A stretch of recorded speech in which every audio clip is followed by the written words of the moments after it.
farm kasi, this was a pandemic project. So, nung time na medyo yung peak ng pandemic na lockdown tayo, and then things were uncertain. Nung time na medyo naglaylo yung lockdown, sabi ko kay May, love, tara, drive tayo. Tingin-tingin tayo ng farm lots. Take a step, arms out wide into the sunlight. At first, medyo kontra siya pag sinabi kong may ganito akong plan.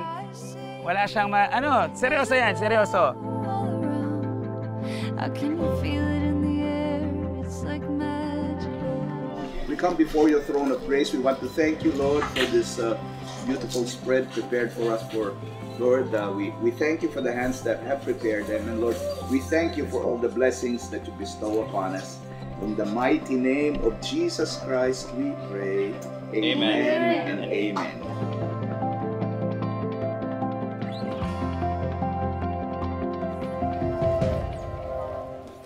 Ang laki pala. Ilagay mo muna siya. Hindi pala cash. Ito pong property na to wouldn't be possible if it wasn't for May. Siya po talaga yung, ibigay natin yung credit kay May. Totoo po yun. Yung support niya ever since day one. She has believed in my vision ever since. Gusto ko po sanang i-close yung chapter ng relationship namin ni May today. Hallelujah. And move into the next chapter. Eto na, hindi na surprise to. I'm sure it's long overdue. Simple lang. Simple lang, love! Partner, pergi naman yan!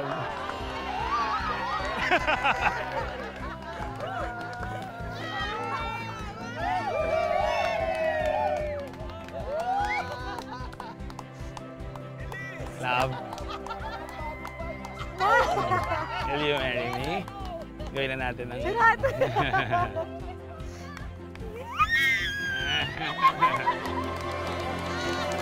Maluwag.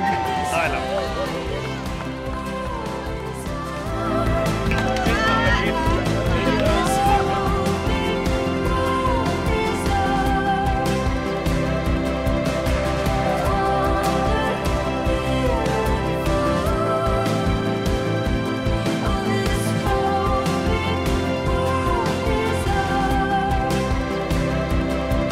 May, sa part mo, are you surprised? Sobra! Kasi wala, as in, nalihis niya lahat ng iniisip ko sa inyo.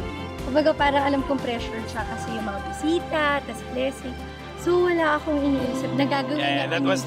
That was the press release. Blessing talaga nitong farm.